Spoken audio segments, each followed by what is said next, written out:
traditional around here that toward the end of the year, the talks are about what are you doing with your life? What did you do with your year? What are you going to do with next year?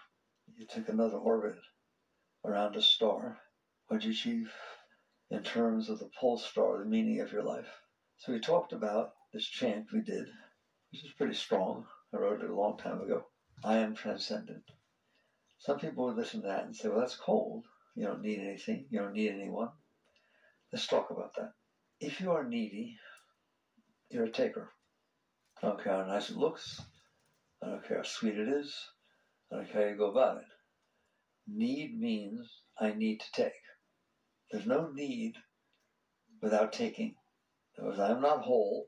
I need something from you, from the outside, from something to bring into me so that I feel more complete. That's what it means to fulfill a need. That's what it means to go outside yourself and try to bring things in that make you feel better. That's what it means to need. Someday, instead of looking outside and saying, I need things, you will look inside and say, why do I need things? And don't tell me everybody does. That's not an answer. Why do I need things? Why do I feel lacking? Why do I feel scared? Why do I need security? Or I need someone to stand by me and support me and know that they'll always be there. And you look at it when you're not busy trying to get that, and you realize, because I'm not okay. Why do you need medicine? Nothing wrong with these things. Why do you need medicine? Because I'm not okay. Why do I need things from outside? Because I'm not okay inside. Well, that's a very major paradigm shift in how to look at things. Because everybody's busy saying it's natural to not be okay. You don't realize you're saying that, but it's natural to not be okay. Therefore, it's natural to need things. Therefore, it's natural to go out and try to get the things you need. And that's what makes the world go around, isn't it? That's what everybody's doing. They just all do it different ways. Some people do it with flowers, and some people do it with guns. But they're doing the same thing, right? I'm trying to manipulate the world around me, people, places, and things, so they be the way I need them to be so that I feel better. I'm not whole, and being around you makes me feel more whole. I don't feel love. Being around you makes me feel love. Therefore, I need you. It's romantic. It's beautiful. But it's because you're not okay. If you are okay inside, you don't have need. Now let's just jump ahead, and we'll fill it in the middle. Isn't that cold to not need anything?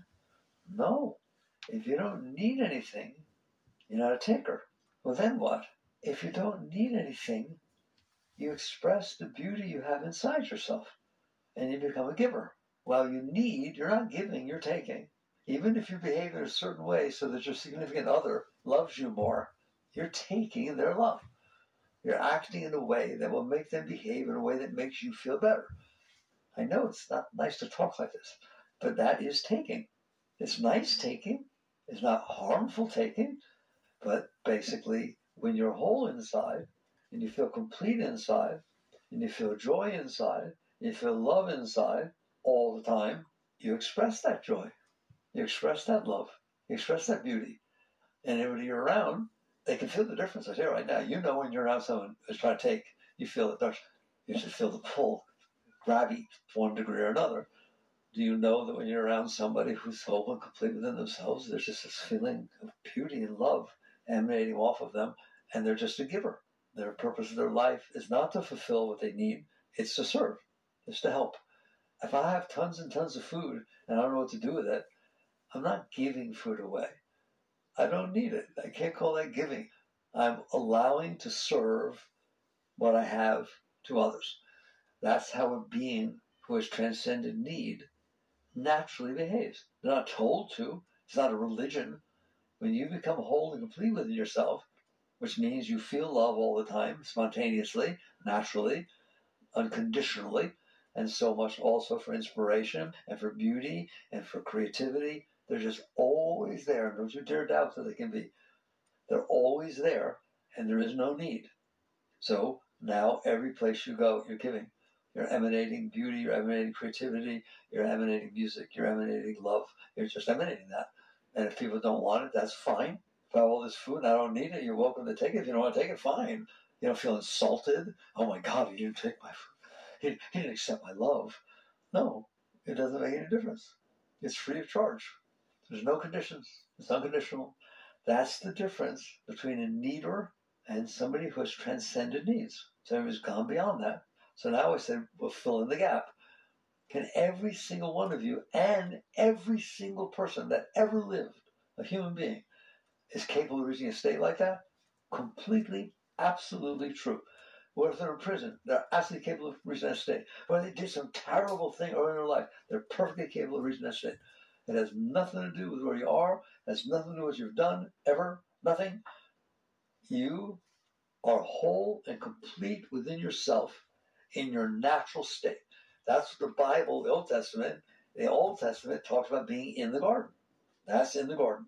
You're whole and complete within yourself. You have no needs. Everything's just amazing. You're just taking it all in. You're going through the experiences of life, and you're just blissed out all the time. It's just an amazingly beautiful experience. So everybody, that's their natural state. So the question becomes, how do you bridge this gap between how we are as humans, which is extremely needy? The richest people in the world need the market to go up and not down. Do you understand that? I mean, I know some billionaires, and I'm telling you that if you were number one on the Forbes list of the richest man in the world or woman, and you're number two this time, it hurts you, it bothers you, you need to get back to number one. What is that telling you? It's telling you there's no end to need. There's no end to it. Temporarily, you can feel kind of okay, but it doesn't last. Why? You're not okay inside. Something from outside cannot make you okay inside. It can only compensate for the fact that you don't feel whole inside. It's a question of taking from outside, bringing the energy. There's energy. People have energy. Things have energy. Cars have energy. Everything has a vibration. Buddhists say everything has its nature. You can get blissed out on a car. Beautiful car. You just look at it. It just bliss you out if you're into cars. So basically, things, anything has a vibration. It depends how open you are to it. And it can bring in temporary beauty and love. Things temporarily open you. Things open you. When you're open, you feel fulfilled. You feel wholeness. You feel well. And so basically, that is what the outside is doing. The energy of the outside, depending on whether you open or close to it, lets you feel more whole inside. That's called conditional well-being. That's not transcendent. That's the opposite of transcendent. You now are conditionally okay, and therefore you belong to the world. You belong to it. It has to be the way you want it to be, or you don't feel well. And if it's the way you don't want it to be, you feel terrible. If it is the way you want it to be, you feel great. So now you have to go out there. You have to manipulate every person, every situation. You have to make sure everything's okay. You have to make sure people think nicely about you, that they accept you, they're not saying bad things about you, that they think you look okay. Oh my God, it is a lot of work. Why? Why do you need it to be a certain way outside? What's it got to do with you? You're in here. That's when you start to understand what's going on. You're not okay in there. Therefore, you need things from outside to match what you think you want and not match what you don't want, so that when it comes in, you feel better. And you then run your whole life like a hamster on the wheel to try and catch that, but it never happens. Check your parents out, check your grandparents out, check out the richest people in the world, check out the president, check out every single thing you want. They're running as fast as they can, all of them. Check out your actresses and actors. No matter how successful you are, that result is, it doesn't matter what you look like, it doesn't matter how popular you are, it doesn't matter how rich you are, it doesn't matter who you're married to, it doesn't matter. You're worried.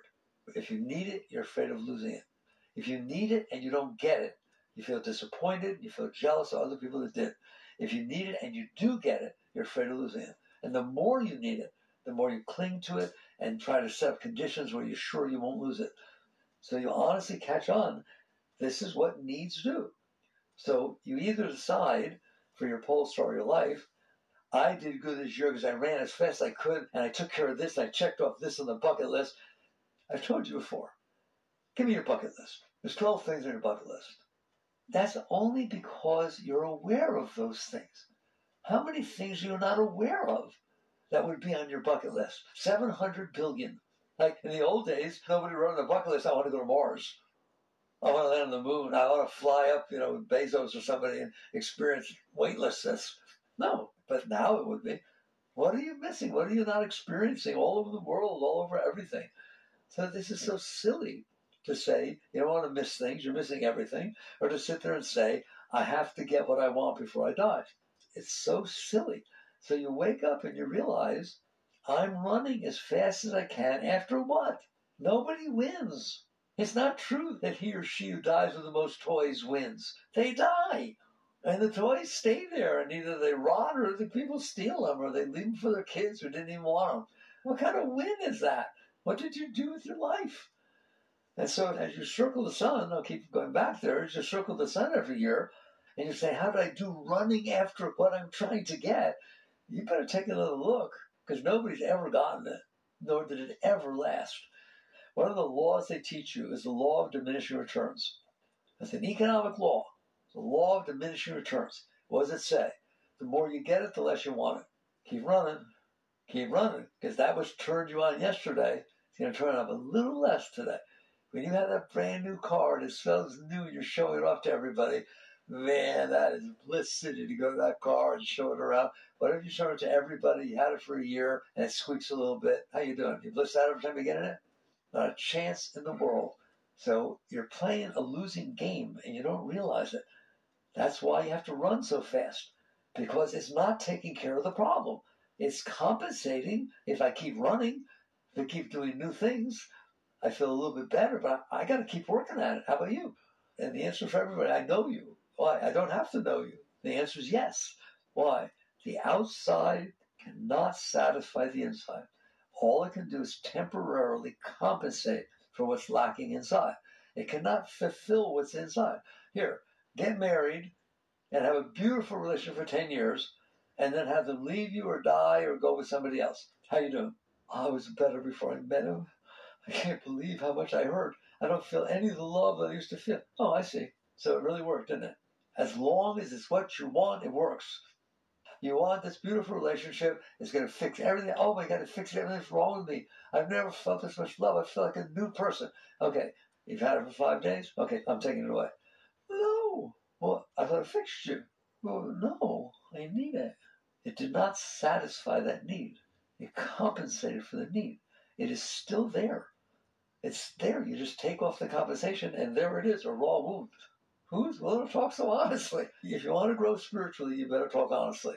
So you come down and you realize, is there an alternative thing I can be doing? Because otherwise, you admit it, I don't feel good inside. I don't feel whole. I don't feel worthy of love. I don't feel successful. I don't feel my life has tremendous meaning, right? People have all this stuff going on in there, insecurities and shame and guilt and all kinds of stuff based on the past, things they've done or didn't do and so on. So how can I deal with this other than running away from it, other than staying so busy with things that distract me from myself, which includes everything you do outside, so that I don't have to deal with this inside. Then I said, I feel better. You do feel better, but it's not fixed. So the alternative is called spirituality. At least that's what I call it. The alternative is to sit there and say, if I'm not okay inside, let's fix it. It's fixable. Look inside, see where the lacking is, where the trouble is, where the darkness is, and work with it. Find out why it's that way, instead of finding out how to compensate for it and keep it in there. Then you're not running, then you're sitting. You stop for a minute, and you look in there and you say, why do I feel lonely? Why do I feel insecure? Why do I feel this lacking? Why do I feel there's no meaning to my life? You know what the meaning of life is? I'm going to tell you right now. The meaning of life is the experience of life. What's the meaning of Disney World? You were supposed to experience the rides and the people and the flowers and Mickey Mouse and all these different things. It was supposed to bring you joy. The meaning of Disney World is the experience of the event. The meaning of life is the experience of life. That's why you took birth. That's why you're here. And that's why you go through all these different Disney World-like experiences. There's lots of different experiences in Disney World. There's lots of different experiences in life. How many? Oh my God. How about every second of your life? There's a different experience. Every single moment is different, isn't it? The meaning of life is the experience of life. And you get a certain number of years to experience it, and that's a lot of experiences. And all you do is complain. You think the meaning of life is getting what you want. You know you do. The meaning of life is getting what I want and avoiding what I don't want. No. If you're whole and you're happy, you go here and you experience life, all of it, every second of it, all the weather and all the people and all the foods and just everything there is. It's unbelievable. Everywhere you look, there's thousands of things. And then you go look somewhere else. Look to the left, different. Look to the right, different. Are you kidding me? It's a phenomenal experience. No, it's not. Why? Because I'm not okay inside. And the only part of life that I want is that which makes me feel better. We got it now? And the part of life I don't ever want to have is the part that makes me feel worse. So because you're blocked inside, because you have this problem inside that you're not doing well, you can't do life for the purpose of life. You have to limit it to what you want and what you don't want. Now you come down to, what do we do about this? You look inside, once and for all. What do you see? Am I okay? Why are you not okay inside? That's all I want to know. That's all I want to work on. I don't want to compensate for it. I don't want to explain it. I want to find out, is this my natural state that I'm not okay inside? No, it's not. Your natural state is ecstasy. Your natural state is completeness, wholeness, abundance at a level you can't even imagine. So much enthusiasm, so much energy, so much love, so much clarity and inspiration. That is your natural state, period. Then the question becomes, so why don't I feel that? Now that's a serious question. The reason is, when you have disturbing experiences in your life, do you like that? What do you do with them? You suppress them. I don't want to think about them. I don't want to talk about them. I don't want them to have happened. That means you push them away. You store them inside yourself. If you're going to store all the disturbing experience you've had in your life, what's it going to be like in there? Disturbed. You don't need any more teachings. It's that simple. If you collect food that made you sick and have it on the menu, you're going to get sick. If you collect stuff that bothered you inside of you, it's going to bother you. And it does. It comes back up when you're sleeping. It comes back up when somebody's talking to you, reminds you of it, yes or no. It keeps getting hit and it's stimulated. Then you have to struggle to get away from it, or go for vacations and go for drugs or alcohol, whatever it is. You have to try and get away from yourself because you're not doing okay with yourself. Why? Because you stored this stuff inside. I don't want any more metaphysical discussion or philosophy. I don't like that stuff. I don't need that stuff. It's pretty straightforward. If you store inside of you everything that ever bothered you from your childhood all the way up, including today, things bothered you. Somebody said something. Now what happens when you see them tomorrow? If you store it inside of you, it's going to stay inside of you. Why? Because you're making it stay inside of you. No, I'm not. Oh, what do you do when it comes back up? You've been divorced 10 years, and his name was Miguel. Then all of a sudden at a party, someone yells out, Miguel, Miguel, where are you? How you doing? It's going to come back up. And that's why you're disturbed. No other reason. No other reason. You're beautiful inside. You're whole inside. You're filled with Shakti and joy and love and light all the time. Except that you shove this stuff on top of it. So now it can't come up. But it comes up sometimes, yes. It comes up exactly when the outside person, place, or thing matches your stuff that you stored just right, that there's an opening. And the energy that's down there can flow. And that's why you feel love, and that's why you feel joy, and that's why you're inspired by some things, not others. Why do you only feel passion for a few things? Because those things open you. They open you, and then you feel this energy flow inside. Which energy? The energy that's always there. But because of all this stuff you have stored inside, the patterns have to be just right to get around that stuff. And then in those situations, you feel passion. If you're not blocked, everything is pure passion. They have to find your passion. It found you. Right? I'm telling you, all that passion is energy that managed to flow. Why? Because of your past patterns. You dated somebody in 5th grade whose name was this or that, and they were blonde and so on. Now you're going to go on a blind date, and it turns out they have the same name and they're blonde. Oh my God, I'm so excited. I can't wait. You're not going to meet the 5th grade person. Give me a break. But in you, you are. You understand that? It's unbelievable. How can you miss this? You store all these patterns, and they're determining whether you're open or closed. And if you're open, you feel passion. And if you're closed, you feel depressed. It's that simple. So the question is, do you want to go out there and try to find what turns you on and make sure you keep it and make sure it still turns you on, which means everything has to stay the same? Or do you want to sit there and say, I want to work on myself, not on everybody else, everything else. I want to work inside. I want to get rid of the blockages that are keeping me from feeling passion, that keep me from feeling love. All right, fine.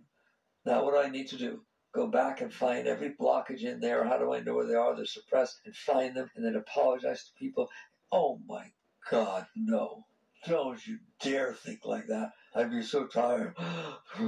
There's a lot of stuff in there. And what happens if somebody's dead that you need to work it out with? Oh my God, I need a medium or something, right? But I don't believe in that. So, no.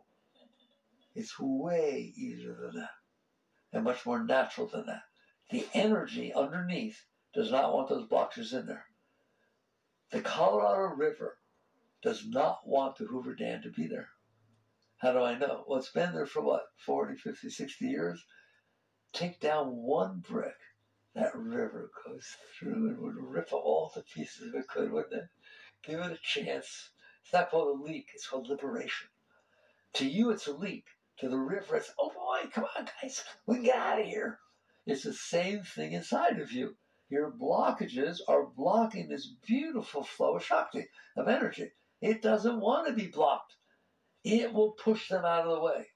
It happens every day of your life. Stuff gets pushed up. You're driving in the car, you're doing okay, and all of a sudden this thing comes up. You remember what your mother did, or what your father did, what your first boyfriend, how he hurt you. You see a sign that reminds. What do? Boom! Push it right back down. I don't want to deal with this. I'm telling you, the Shakti, the spirit, the chi down there is going to push this stuff out of the way. It does not want it to be there. It doesn't want blockages to be in the way of the flow, just like the river doesn't. But you will not let it happen, will you? There's no way. If all of a sudden you're sitting there and somebody says something and you feel the insecurity you felt when your father yelled at you, you do something to avoid that. Tell the person to apologize. You can, excuse me, I have to go to the bathroom. You walk away. Okay, I'm doing better now. That's how you deal with it. Do you understand that? I'll teach you how to deal with it, but that's how you deal with it. So it is coming up all the time. It gets pushed up by different situations in your life, and you don't want to. So you're scared of this stuff coming up. And so you resist it. You push it away. You fight it. You avoid situations that would make it come up. Even if they're totally natural situations. You want to go to the party? Yeah. Okay, let's go. We got to go with your friends together. I'm all excited about it. Well, Paul's going to be there. No. I don't want to go. I can't deal with that. You can't deal with that. I can't deal with the stuff coming up that's being pushed up by the Shakti, by the energy. I can't deal with it. All right, so now you're getting a little taste of what it really means to work on yourself. You don't have to do anything. In fact, if you would not do anything, you'd be fine. All you have to do is not resist, not fight the process, not be able to handle this natural process of purification that is going to take place. You don't have to go down there and make it happen. Like people write me sometimes, there's a lot of stuff down there. How do I know which one to work with? It's right in front of you. Oh, but this isn't my major one. I don't care. If you will work with the one that's coming up now, wait till you see what happens. And then you're actually going to see it's perfect. It knows exactly which one needs to come out. It's like pulling a string to unwind a ball of thread that's tied together. You better pull the right string or it all gets tighter. It knows exactly what needs to come up next. And if you can let go of that one, the next thing happens, You don't have to pay attention. You just don't resist. But you're not able to do that. So that becomes your spiritual job. Not finding what will compensate for it, that keeps it inside. Not going down there trying to get rid of it because it's bothering me. No. Can you sit in there consciously, centered, clear, and say, come on up. Come on up. I don't want you in there. And it starts to come up, and you're sorry you said it. Why? If it was stored with pain, it's coming back with pain.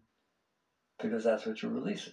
You're releasing the pain you stored. Well, can I turn the pain into like sweetness? No, you can't. You are not able to handle the situation when it happened. Therefore, you resist it and push it down there. Your growth, which is the meaning of your life, your inner growth, is to now be able to handle what you weren't able to handle before. It's called evolution. It's called adaptability. It's called survival of the fittest. It's inner evolution. I wasn't able to handle that mommy got divorced. And I didn't like having two fathers, and I had to share time. And how old were you? 5? How old are you now? 55. Why are you crying when you talk about it? I don't want to talk about it. You stored pain. At 55, have you been through enough situations in your life to catch on that people get divorced? And guess what your parents are? People. They're nothing else. They're people. And maybe at 40, you got divorced. So that now you can sit there and look at it and say, NBD, no big deal. And like, fine. I see now that which I couldn't handle when I was 5, I can handle now because I've had experience in my life. I've grown. I'm wiser. I've seen. So when it comes back up, can you look at it and say, come on up. I don't want you down there. You don't need to be down there anymore. I'm a different person. I've grown so much. I welcome you to come up. Now we're growing. Now we see. That's the attitude one takes with the stuff they store down there. Somebody, a great master once said to me, it's the pain that ends all pain. You want to deal with the pain that ends all pain? I do. Give it to me. The pain that ends all pain. I would like to be done and have it completely clear and beautiful in there and let the energy flow completely freely. But the price is I have to be willing to deal with what it feels like to have it pushed out of the way. That's it. Are you willing to? And the answer should be yes, I'm willing to. Are you capable? We'll see. And it's okay. Well, if I fail, no big deal. It doesn't matter. It doesn't matter. There's no failure. You do the best that you can, and then you do the best you can, then you do the best you can, then you do the best you can. And over time, here, you don't have to play the piano. I want you to start with your scales. But I make mistakes. I don't want to do it anymore. The mistakes are how you learn. The mistakes when you're playing the scales are exactly what should be happening, isn't it? It's a learning experience. It doesn't matter. If you do the best that you can, there is no failure. There's just learning. You go through life doing the best you can to let go of what's stored down there. You will not do it perfectly in any way, shape, or form, and then you'll look back and say, oh, I could have done better with that. Then do better. There's no guilt, no shame, no blame, no guilt, just growth. Just the stuff's in there. Of course it's messy. Why? That's what I stored down there, a mess. I didn't store all the great things. I stored the things I couldn't handle. So now the question, am I able to handle them now? And you sit in there, and that to me, you meditate. So you're conscious enough during the day to sit in there and do what I'm talking about. Otherwise, it's just what happened in your meditation pillow.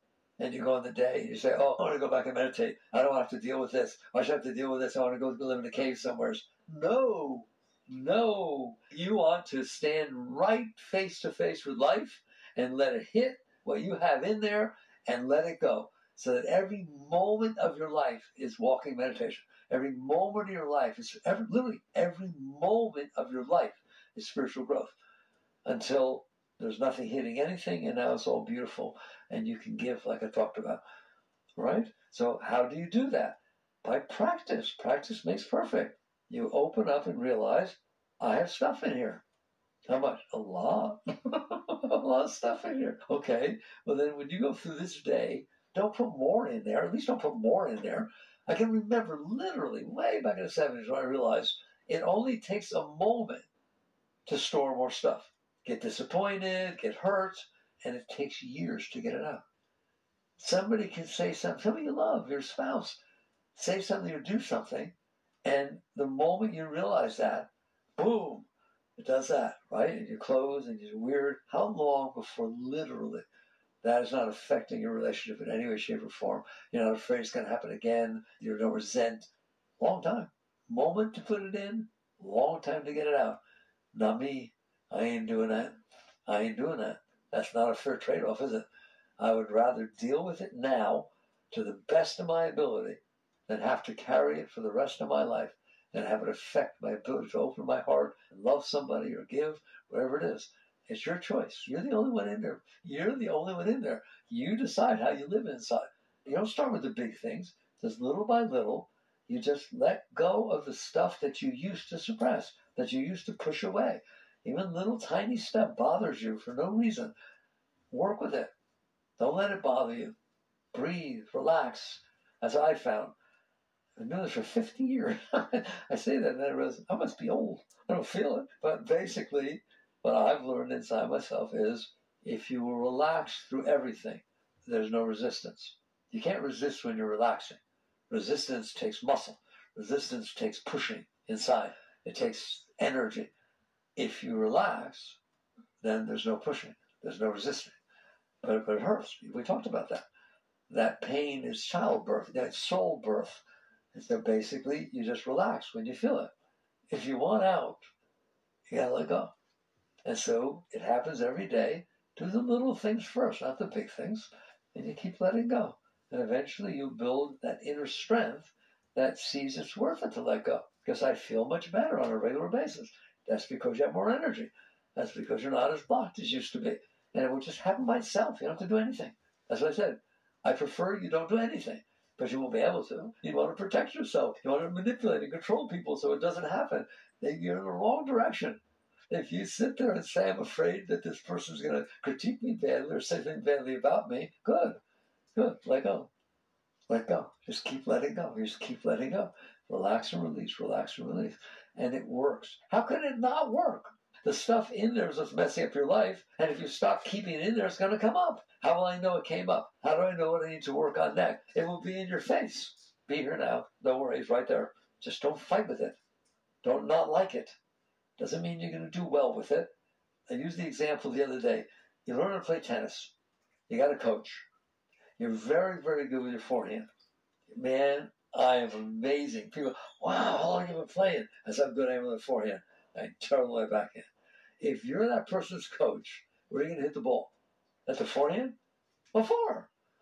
You hit the backhand because it needs to get better. All right? That's how you look at life. You're supposed to be challenged. The coach that's hitting you at your weak spot, don't fire him. You keep hitting where I'm not good and I'm embarrassed. People see I don't know how to play. What are you, crazy? You can't get better if you don't work at the places where you're weak. And so life is really good at hitting your stuff, isn't it? And by the way, when it's not hitting your stuff, you're afraid it will.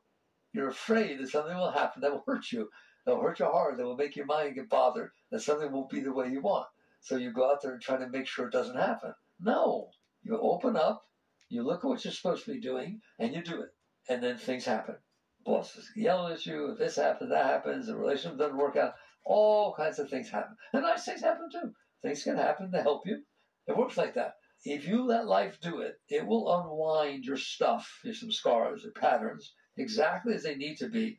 And sometimes everything will work out. Sometimes it's like the sun is shining on you. What the heck? What's that all about? It's about it will give you the time of strength that you need so that you have the power to handle the letting go. And someday you're going to see, you'll look back and say, OMG, it was perfect. It was perfect. I got the book I needed when I needed to get it.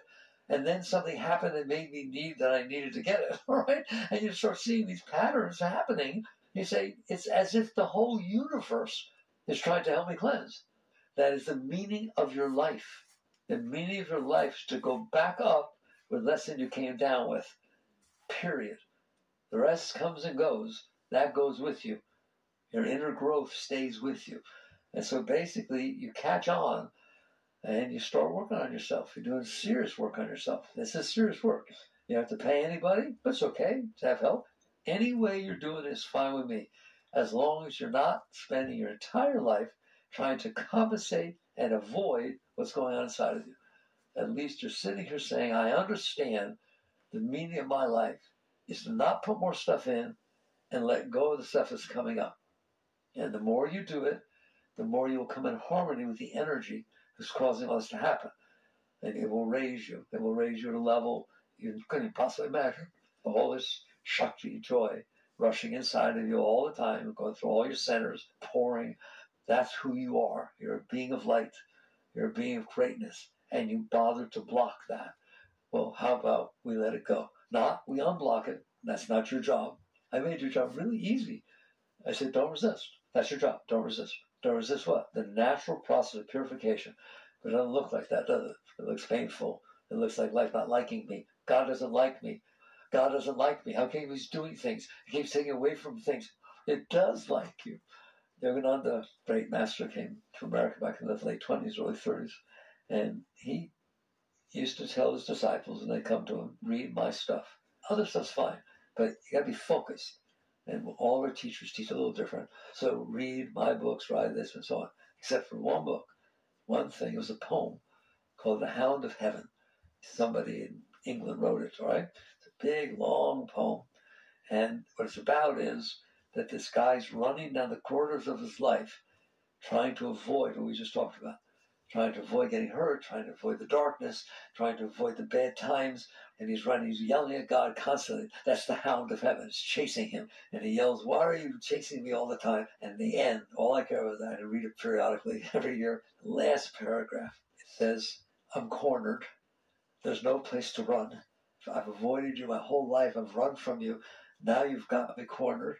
And all of a sudden he says, oh my God, could it be the darkness that I've been running from my whole life was the shadow of your hand reaching down to pick me up? That's what's happening. Life is your friend. Life is your best friend. But you got to be willing to go through the growth. You understand that? You got to be willing to go through what it's putting you through. It's a washing machine. And it's trying to cleanse you. You think it's trying to hurt you. It's not trying to hurt you. If a coach pushes you real hard, quit. No. What do people go through for the Olympics? 4 years, isn't it? 4 years of absolute hell. Pushing their body, pushing everything completely. And what do they get? If they're lucky, they get a gold medal. You push yourself through this, you'd be willing to go through this growth. It changes your entire being. It never goes away. It's the thing that doesn't diminish. It increases all the time. It's a joy that keeps growing. No matter how much you feel it, it's not like you ever felt it before. It's ever new. So, I mean, the rewards are ridiculous. Why am I talking about this? Because it's about to go into the new year. And you get to make some real vows. So we start the new revolution around the sun with a pole star, a guidance, a commitment that my life is about not begging and doing this and trying to get stuff to make me feel better. It's about letting go of why I don't feel good. And I'm going to do that every moment of my life.